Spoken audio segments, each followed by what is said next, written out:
Good afternoon and welcome to It's Not Your Fault, hosted by Steve Shank and co-hosted by me, Kim Power-Stilson. We're here today at KHQN 1480 AM and Utah Valley Live. Now, Steve Shank is an author of the book It's Not Your Fault, coming out this summer.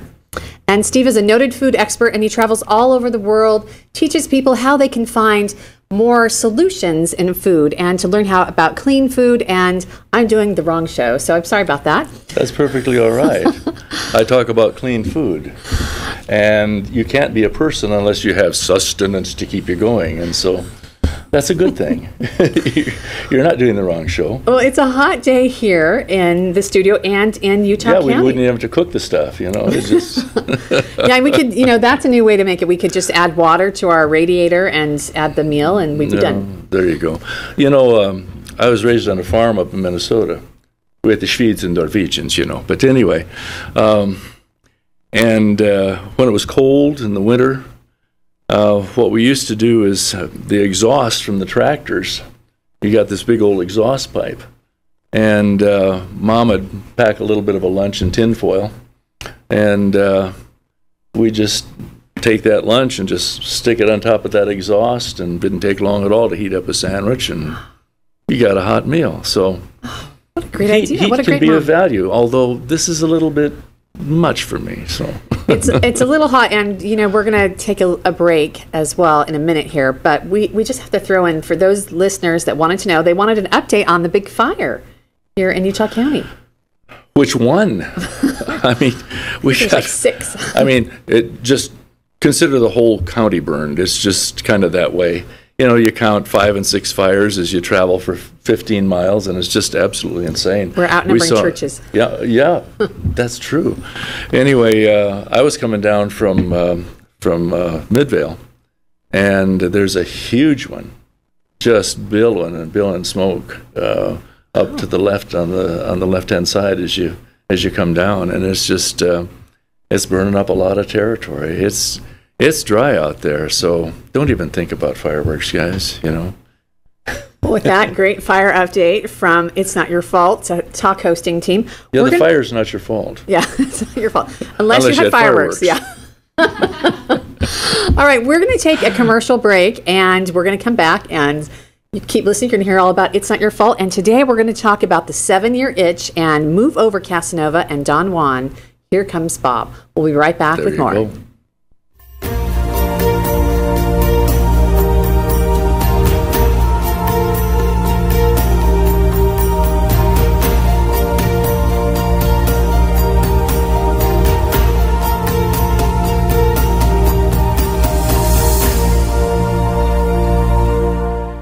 Folks, have you ever realized that freedom is spelled F-O-O-D? Food. After air and water, food is our greatest dependency. Taking control of that dependency ensures personal power, independence, and freedom. We can't control earthquakes, storms, martial law, dollar crash inflation, the global warming hoax, farm and garden restrictive legislation, job loss, crop failures, or the 2012 planet disruptions. However, if we have our own food, none of these can control us. Hunger can never be used to control you if you never are forced to stand in a bread line because you do not have your own bread. It seems the only freedom we still have control of is possession of food. If we don't control our own food, events are rapidly moving to use food to control us. Freedom truly is spelled F-O-O-D. Contact efoodsdirect.com or call 800-409-5633. That's efoodsdirect.com or 800-409-5633.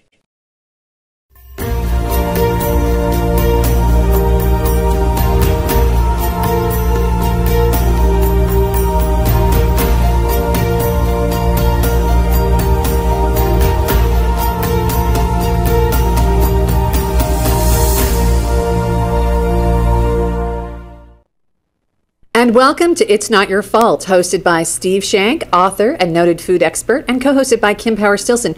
We're here in the KHQN 1480 AM studios and Utah Valley Live, broadcasting to you. Today we're going to talk about the 7-year itch and Move Over Casanova and Don Juan. Here comes Bob. Okay, Steve, we are excited. Every week fans watch this show. They're interested to see what you're going to say next. So here we go. Well, sometimes I'm interested to see what I'm going to say next, because you never know. Sometimes the pressure builds up and that stuff has to spill out. And if you happen to be in the wrong place at the wrong time, you're in trouble. So anyway, the 7-year itch, it's kind of interesting. In our country, we have a divorce rate, which is a little bit difficult to deal with. You and Bugs Bunny. Yeah, I know. Yeah, what's up, Doc? Anyway, we have a divorce rate that's absolutely horrendous. Half the marriages fail. And they used to talk, can we start over again? They used to talk about something called the 7-year itch. It's a Marilyn Monroe movie. Yeah, it's a Marilyn Monroe movie, and it's based on the fact that after people have been together for about 7 years, it kind of wears out, and they kind of get wandering eyes, and they kind of get frisky, and men have a midlife crisis. And now I understand, it's kind of interesting. I was reading a little bit up on midlife crises, and women are having their midlife crises much earlier than men are. And you're going to find out why in just a minute, because we're going to talk about Casanova and Don Juan and Bob. And Bob. Okay, Barney yeah. Bob. But and men are having their midlife crises earlier than what they used to. It's really interesting. And what we're going to talk about today is how people feel about themselves, because oddly enough, you know, we have a lot of young teenagers and stuff like that trying to get thin and thin and thin and thin. They get bulimic. They go and throw up their food, and they try and get as skinny as they can. And it's all based on how they think they look to each other. Now, here's an interesting question, folks, that you've got to kind of ask yourself. Who am I? Am I who I think I am? Or am I who you think I am? Or am I who I think you think I am? How many of us are living our lives not based on what we want to be seen as, but based on what we think other people see us as? A lot, probably. Well, and a lot of us go around trying to give an impression of who we are to people. And we discover something that I don't think many people have thought about. Really, how I feel when I'm with you and how well I like you is based on how you make me feel about me. That sounds kind of goofy, okay? But well, you folks help me here a little bit. We're looking at Kim. Her name is Kim Stilson, okay? As you can see, she's absolutely gorgeous, and she's in her gypsy attire today. She came in and announced, I look like a gypsy today, okay? Well, if you look at the necklace and the beautiful blouse and the properly worn sweater that just frames the blouse and her necklace, and then the way she wears her hair, absolutely gorgeous. And let me tell you, she's as gorgeous personality-wise and as a human being as she looks right there. I'm going to come on the show every week. So what you see is really what you get. The only difference is that if you get to know her. Now, there's another principle you're going to learn here. To know me is to love me. Okay? As I've gotten to know Kim, my first impression when she came to the offices and was talking to us up at eFoods Direct was that she was obviously gorgeous. But the other thing is that she was very, very confident and somewhat distant and somewhat very professional, and someone that you needed to deal with on your best behavior. Not critically, but just you wanted to be able to gain her approval just because she has that kind of a bearing. You can see how she's sitting right now. She is not depressed. She's not worried. She is British. present. Oh, well. Well, I guess that says it all. So much fun. No, seriously. But then as I got to know her, the principle is really simple. As you get to know someone, as she got to know me and what my concerns are, what my wants, my needs, my fears, my hopes, my dreams, the things I like, the things I don't like, and as I got to know her, all of a sudden I discovered that she's so much more than what you see. And truthfully, I will guarantee every single one of you out there, if you got to know Kim just as superficially as I know her at this point, we've not known each other for a very long time, you would absolutely love her.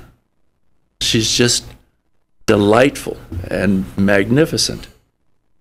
And you see, how do you feel? I feel like I'm going to giggle, which isn't normally my style. So I feel that's great. I mean, you've made me feel great. So yeah, I like hanging out with you. Yeah. It works. You're good at it. So no, I'm not. I'm not. I'm just truthful. Now, you see, we've got a society where people deal with appearances all the time. They can't make it, so they fake it a lot. And so what we're dealing with, the reason that you run into a situation where we're going to be talking eventually, I promise, about the 7-year itch, which is now about a 3 or 4 year itch, but be that as it may. The fact is that people think, for example, I think that I love you. What you have made me feel, though, is that I really like me when I'm around you. Okay? Now, you think that you really like me. But what really, you have to understand this, people. Get this little nuance, folks. You have to understand that what Kim is feeling is good about herself because I'm near. The better she feels about herself when I'm around, the closer she wants to stay to me. Now, there's another principle that adds to the 7-year itch thing. And that is, if I were to insult Kim or make her feel bad about herself. For example, if Kim and I were going out to dinner, okay, she's happily married, I'm happily married, but we're walking together and we, after the show, we're going to go out to dinner. And we're walking down the street. And I see a very attractive young woman by the name of Marina. Marina is our assistant who is sitting here watching this. And I say to Kim, wow, you look at that. Is she ever built? Man, would I like to get close to that. How do you feel? Yeah, that's kind of... I'm an idiot. Yeah.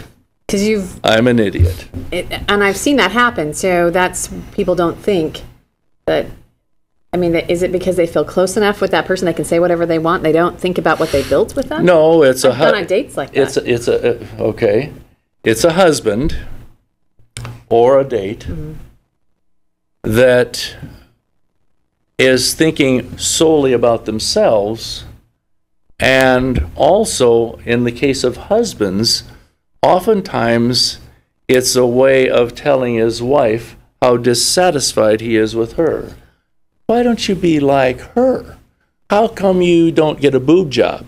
How come you don't do things, Ouch. Ouch, yeah. And he's doing that to basically punish his wife because she is not living up to the Playboy image of what she should be for him. Possible. Okay, so now we've got it laying out there. It's wiggling around on the floor, and it kind of stinks, and it's nasty, but that's what we're going to talk about. You know, the reputation of the greatest lovers in the world is that they can bed any woman that they want to. And that is something that's supposed to be attractive. But let me tell you who the greatest lovers in the world are. Okay? Romeo. They're the guy that's 86 years old, and he's been married to his sweetheart, who is 84, and they're still courting. And he opens the door for her. And no matter how tousled she is in the morning, when she gets up and can barely crawl out of bed because her legs aren't working so good, and he walks over, puts his arms around her, gives a big hug, and says, "Good morning, honey. I love you."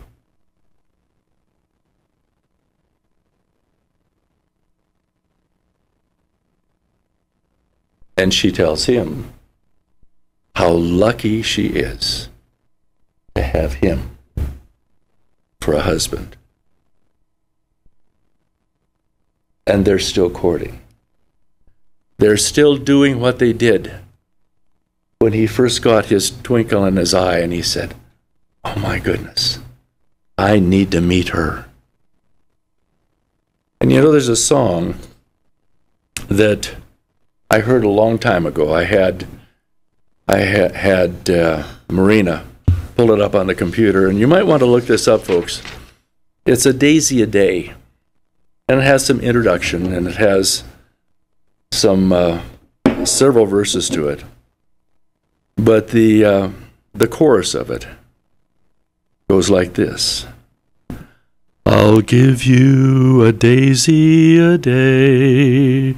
I'll give you a daisy a day. I'll love you until the rivers run still and the four winds will all blow away. Now, if you look that up, it's called A Daisy a Day. And it talks about how they've gone through their life. And each night he'd come home and he'd bring her a daisy. And he never lost the romance. And so the interesting thing is that in relationships, if we keep on remembering that the best relationships are always based on the concept that I don't try and get you to meet my needs, I meet your needs by making you feel good about yourself, and my needs will be filled more than you can imagine. So you see, it's fascinating. The men that are watching out there, you have to understand what an unbelievable, magnificent gift a woman gives when she gives her love to you.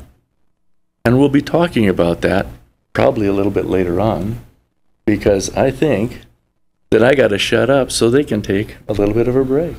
We were all mesmerized. All right, you're listening to It's Not Your Fault with author and host Steve Shank. Thanks for listening. We'll be right back with more after this.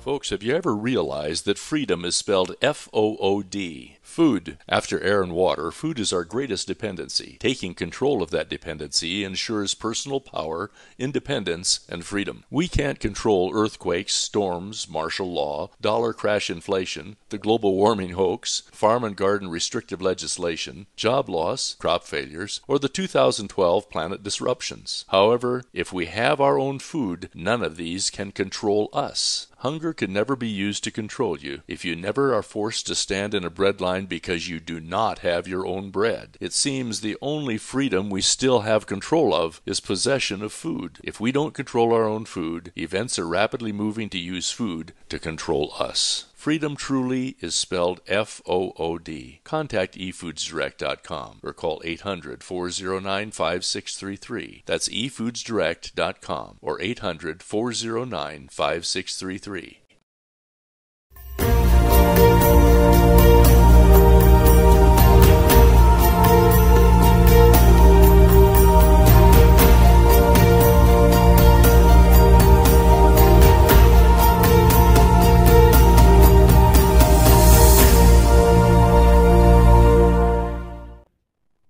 And welcome back to It's Not Your Fault with host Steve Shank, and I'm co-host Kim Power Stilson. We're here at KHQN 1480 AM. Thanks for listening, and Utah Valley Live. Now, Steve, before the break, had us in tears as he shared the story of an 84-year-old sweethearts that loved each other enough to every morning get up and say that they loved each other, and he shared the song Daisy a Day, which is an old folk song. Oh, yeah. And it's a song that goes through a life of how this sweetheart loves his wife, and they love each other through all the years.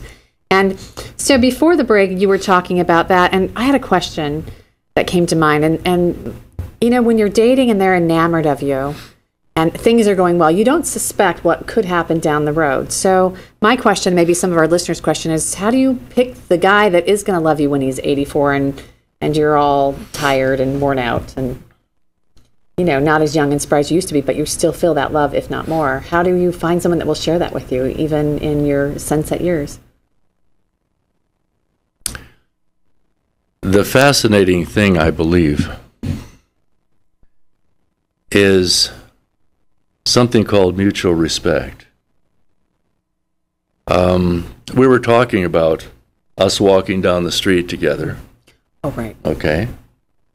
And I think the simplest explanation is that you can tell where someone's heart is as you date and get acquainted, and don't fall into lust, but learn to love.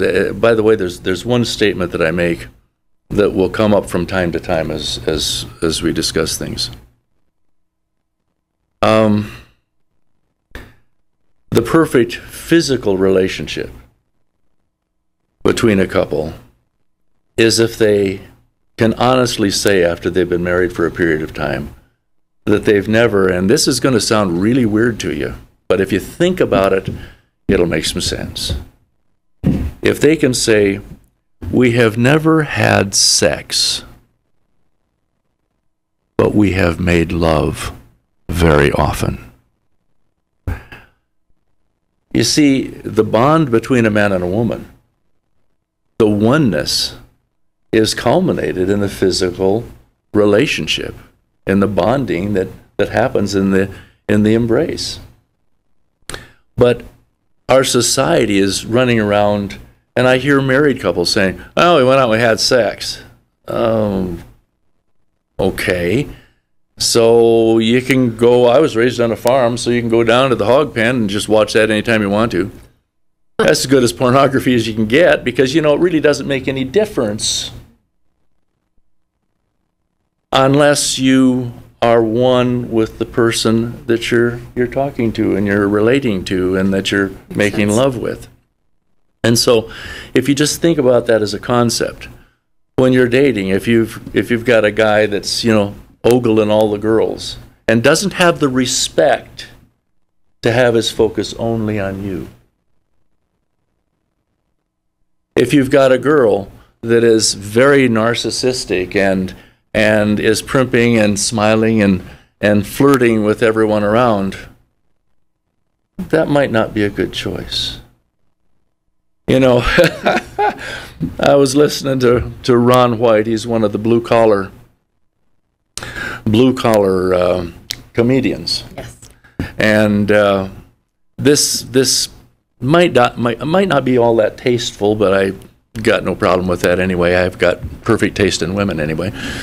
But anyway, he was saying, you know, in our day and age, everybody's trying to look good, and you don't want to go by looks alone. He just gotten married to a lady that apparently is very brilliant. She's got a couple of degrees and just a very fine mind.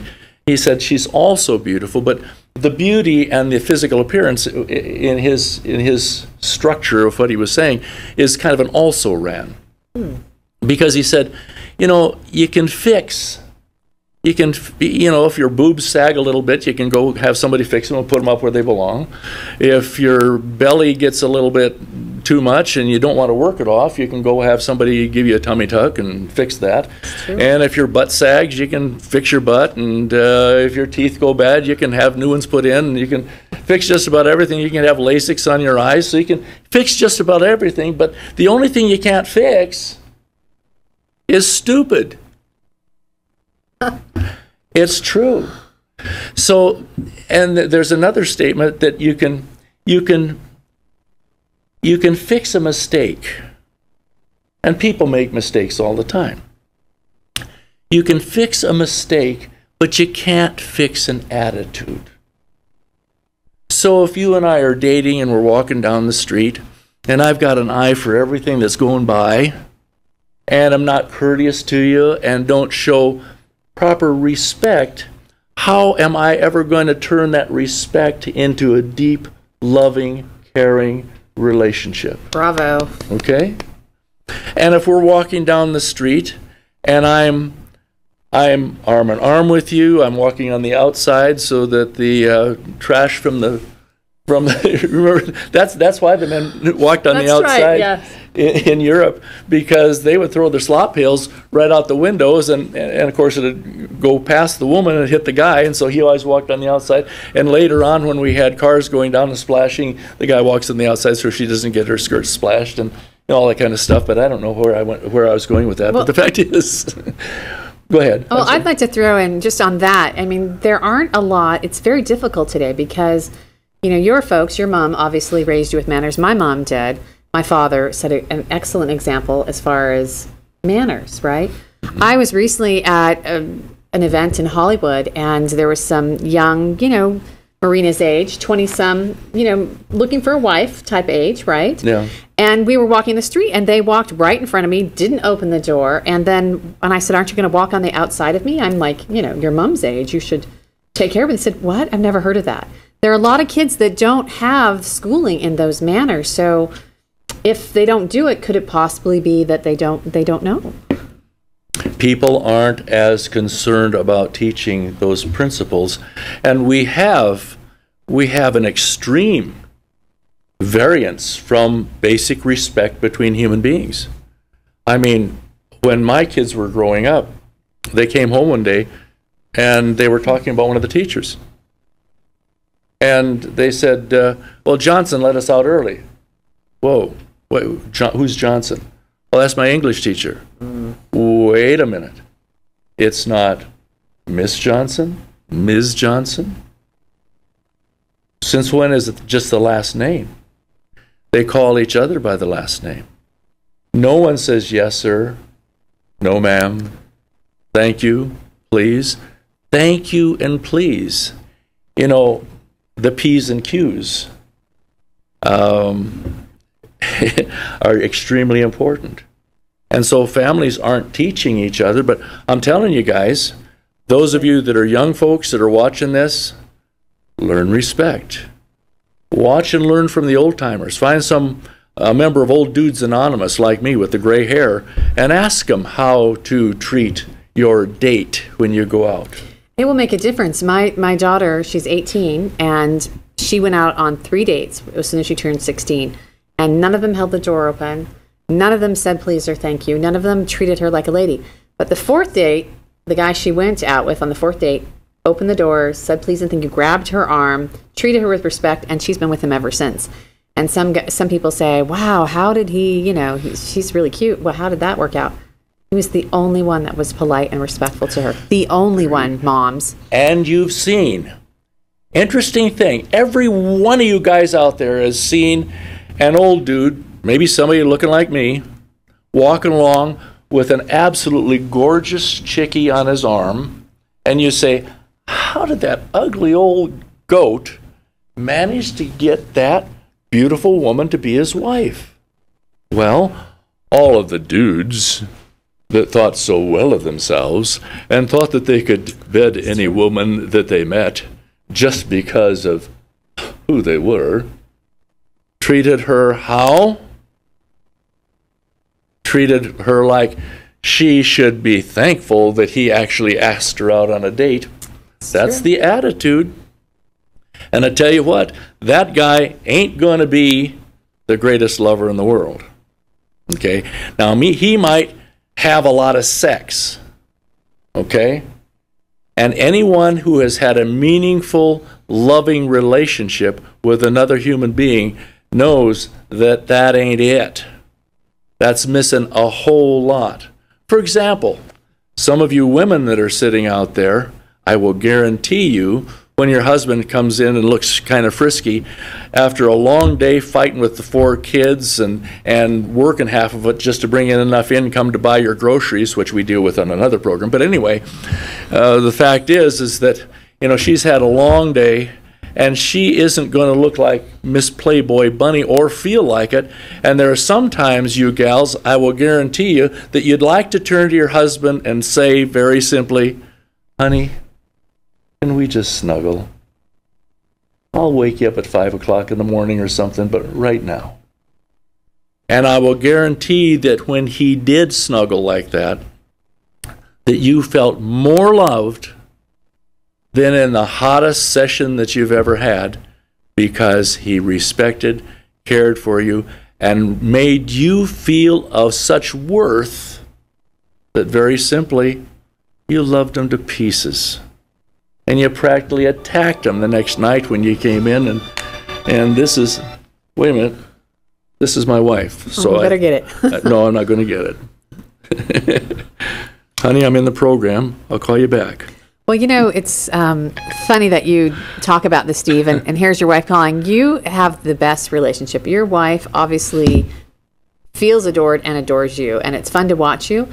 And you were saying earlier, this is, when we were in a conversation, this is a fairly recent marriage, right? Your wife passed away. I'm so sorry. And Sylvia, as you recently married her a year, I think in January. Yeah. January. And you guys you make me feel old watching you, because you're so young and fabulous. I think my daughter even said, I know, okay. I'm not supposed to say that, but you know, my daughter who's 18 just said, you know, I was talking about you, and she said, Mom, you know, she gets romance. That's so nice. That's so romantic. And I was talking about how you had gone off with her to Nebraska and driven, across the state to help her when, with her mother, when her mother was ill. And I just thought that is, kids are looking, people are watching that. People are aspiring for that. They want those answers. They want to know how they can get that. If we've already married a guy that is looking at girls in the street or not being attentive, is it too late? I mean, is there anything we can do to salvage our relationships now? Have him watch the show. Okay. Have him read the book. If he wants to be It's a great book, by the way. If he wants to be the greatest lover in the world, he can find out. Well, you see, it's people... You should teach classes on this. I can't wait till you have your conferences, because... Well, it'll be fun. I know we'll all come and bring our husbands, to... Is there a way we haven't thought of before? You have answers that we don't know that we don't know. That's true. And the fact is that people, if they just have a couple simple principles, this one, you're going to hear about this practically every program, and that is, I like me best when I'm with you.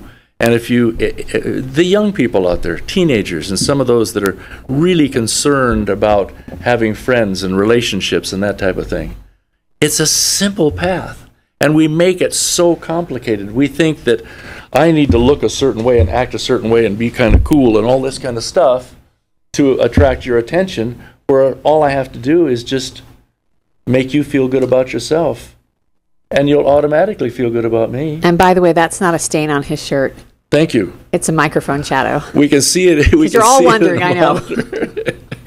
And Sylvia would kill me if she thought that my shirt was messed up like Stained. that. It's a microphone shadow. Yeah, I don't drool. So for those of you Often. listening on radio, sorry about that, but if you're watching on video later, you can go to Steve Shank on Facebook and find him and watch the program, and you can see the microphone stain that's not there. You see the sometimes Shadow. there it is. There it There's not.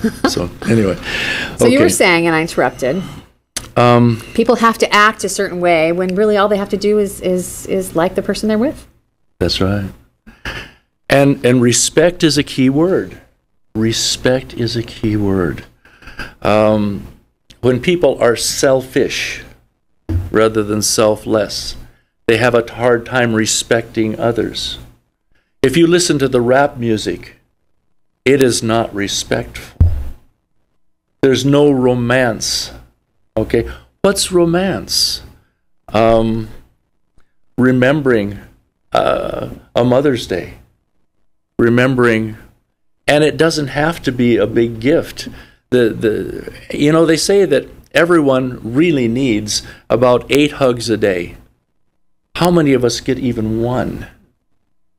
And there's another interesting thing that some of you gals might try, or some of you guys, if you want to check this out.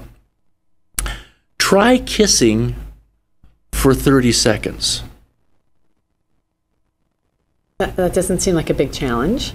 Well, then try kissing for 45 seconds. It's longer than you think. It's longer than you think. How long is a normal kiss? Now, we're not going to practice here for you folks because we have some others that are watching and her husband carries a gun. So anyway. But that's true. Most kisses are they rather short, if you think about it. Mm-hmm. And how much feeling are you conveying? And when you look at somebody, look in their eyes. You're good at that. Look in their eyes. Most people don't do that. Most people don't do that. But the eyes literally are the windows to the soul. And if any of you have a chance to meet Sylvia, you'll discover that if you look into her eyes, if the eyes are the window of the soul, and this lady right here, when you have a chance, if you ever do, to meet her personally, look into those eyes. Because if her eyes are the window to her soul, I will guarantee you she has a gorgeous soul. You see, that's what you're doing. That's what you're relating to. And the important thing is that, now Kim called me up this morning, okay? And, she texted me, and she'd been reading some Shakespeare.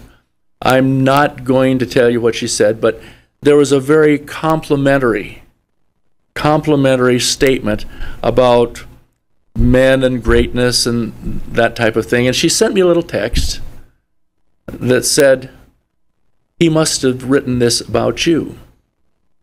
And how that made me feel was wonderful.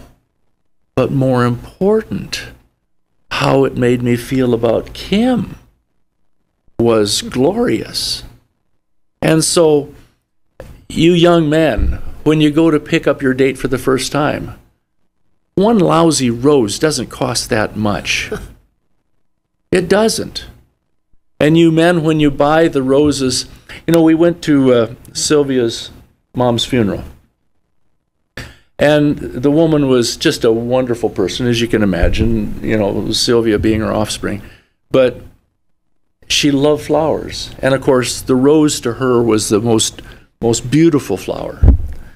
And so she had asked that we not, she had died of cancer, and she had wanted the donations made to the Cancer Society, and so not to have flowers. Well, this woman who nurtured and loved flowers and taught my wife to do the same thing was not going to have no flowers as a we're with you at her funeral. Yeah. So we got 24 roses, 11 red roses. Sometimes I get messed up with myself. And 1 white one. Beautiful. And then 11 red roses and 1 white one at each end of the casket. And you see, the beautiful thing is that the 11 roses are reminders of the beauty of life and all the wonders and the trials and the tribulations and the great lessons learned and the triumphs and the love and the wonderful things. But the 12th rose was Dorothy. How many of you men out there, when you give your wife roses for Mother's Day or for her birthday or for your anniversary, might want to give them only 11 roses? Because obviously, who is the 12th rose? Think about it. And you see, that type of an attitude, that type of a feeling, and all these little examples are just talking about the idea of how you make someone else feel, and it has to reflect on you. What does a woman give you when she gives you her love, support, and caring, and nurturing, and the physical bonding and relationship? And the two people can just go to unbelievable heights. You could accomplish anything in the world if the two of you are together. But the one thing, you asked about whether it'll last. When you make that decision, you don't make the decision on how good a provider he might be.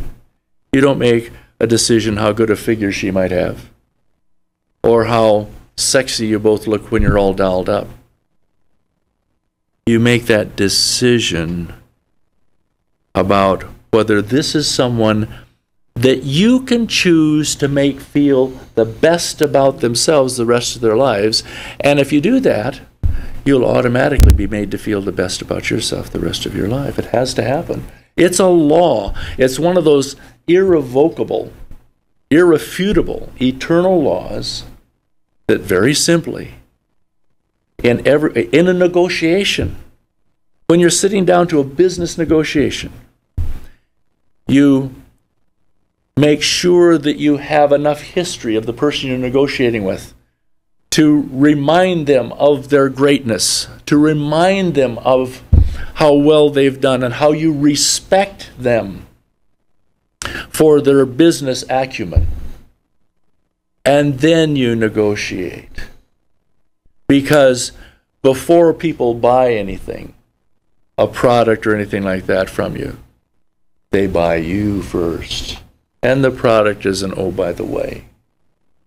Before they choose you, they choose who you are first and the decision. But you see, the way it's going to last is you decide. And you decide right there that you're never going to undecide. And from that point on, you continue doing the same thing that you did when you were courting. You refuse to see the negative. You refuse to see anything wrong with that person. And if you refuse to even recognize that she got a little bit plump after the third child, doesn't matter. It's the same beautiful person. If you see that he got a little bit of a muffin top, is what they're calling it now, which I'm fortunately hiding behind the desk. But anyway, you see, you don't see those things. And if you were courting, would you point out that flaw? No. The most beautiful thing you can give anyone is a faultlessness. It's a no fault. That's one of the reasons the book is entitled, It's Not Your Fault. That you gained a little weight after that third child?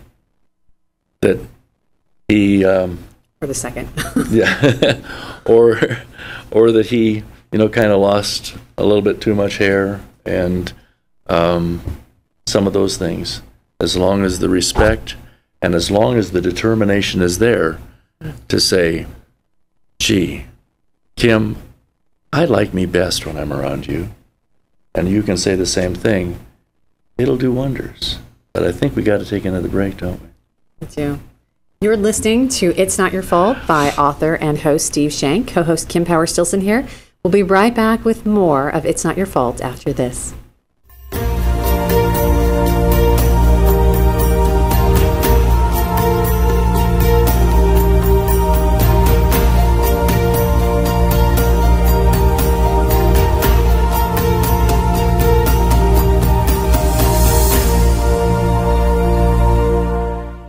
Folks, have you ever realized that freedom is spelled F-O-O-D? Food. After air and water, food is our greatest dependency. Taking control of that dependency ensures personal power, independence, and freedom. We can't control earthquakes, storms, martial law, dollar crash inflation, the global warming hoax, farm and garden restrictive legislation, job loss, crop failures, or the 2012 planet disruptions. However, if we have our own food, none of these can control us. Hunger can never be used to control you if you never are forced to stand in a bread line because you do not have your own bread. It seems the only freedom we still have control of is possession of food. If we don't control our own food, events are rapidly moving to use food to control us. Freedom truly is spelled F-O-O-D. Contact efoodsdirect.com or call 800-409-5633. That's efoodsdirect.com or 800-409-5633.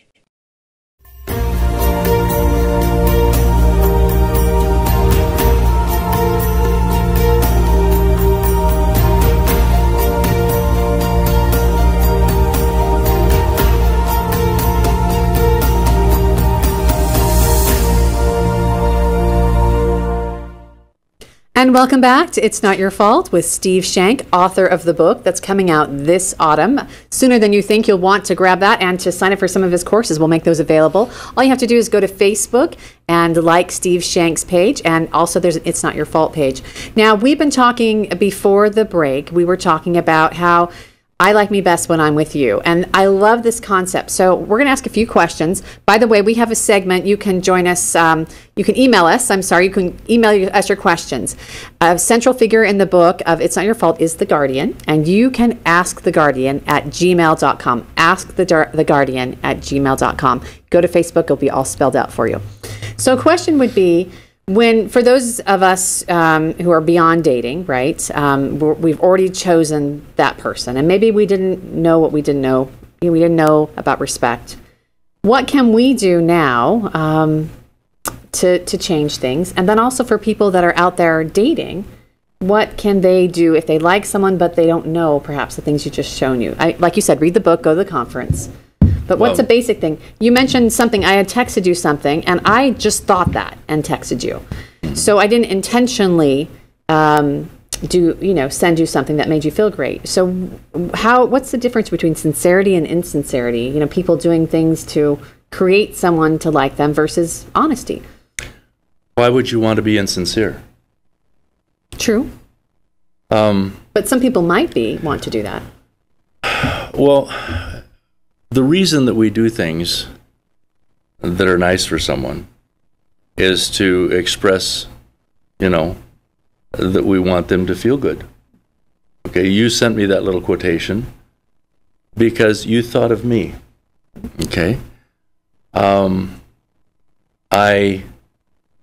had roses sent on Mother's Day because I thought of Sylvia and how she would feel. And we had the roses at the funeral because of an expression of how we felt toward Dorothy. And so the beautiful thing is just feel the feelings. As you think about someone, you have your eye out for another interesting thing. One of my sons is married to a little gal. She's absolutely gorgeous. They have a little boy. They struggled to have that little boy because he rode too many Broncs in his day. But anyway, the fact is that the little boy was walking along and likes to pick up rocks. And he had this one rock that, they have a gravel driveway, and he picked up this rock and he put it in his pocket. And wherever he'd go, he'd take that rock. and he'd go out and pick up more rocks, and after he picked up those other rocks, he'd kind of throw them out, but he always kept that one rock. And so Mother's Day came around this last year, and Ryan talked to the little boy, and they went down and had a jeweler set that rock in a ring for his wife. Now that rock doesn't have, or does it have, value? You see, and there are times, every one of you men, when you're at work, from time to time, think about your sweetheart, and when you have that good feeling, if you just think of something to express it, even if it's just a text that says, honey, I love you, in the middle of a meeting, when you should be paying attention, which I do all the time, because I don't need to pay attention. But anyway, and you gals, when you're, rustling around the work, and you know the house, and you pick up his dirty socks, you think, dadgummit, I wish you could learn to find the hamper. But then you think of the guy that was in those socks, and you remember back maybe the time when you were dating and when you were going through your courtship, and you have a little thought, and just meet him at the door with a hug. Look into his eyes and maybe give him one of those 45-second kisses, or just anything. And you see, when you have those feelings, you can share them with somebody else by making them feel that way, by making them feel good about themselves. Because what does it say to you guys when your wife or when your girlfriend or when your date dresses up and is really concerned about her hair? Or what does it say when she is trying to lose that little belly and she says, honey, I'm working my tail off to get rid of this thing, and I just want to look nice for you. All of a sudden, all the comparisons with the Playboy bunnies and all this, the hotties that are walking down the street, doesn't make a stinking bit of difference. Because she just said, I want you to think I'm beautiful for you. And he says, I'm going to work out and I'm going to get rid of this thing. And I'm going to call you, when I'm on my way home, or if I'm going to be late for dinner, just out of respect, and to let you know that you're not going to have to try and keep it warm. And I'm going to thank you every time I get up from a meal. Thank you, honey, to let my kids know that I appreciate the fact that you worked hard enough to feed me that TV dinner. It doesn't matter. You cared enough to feed me and the kids, and I'm going to thank you because I appreciate you. And respect. What are you thinking? What are you thinking when you do something nice for someone? What do you feel when someone does something nice for you, says something nice to you? Again, there's only one law. If you want to be liked, make other people like themselves best when they're around you. You got some employees, treat them with respect. If you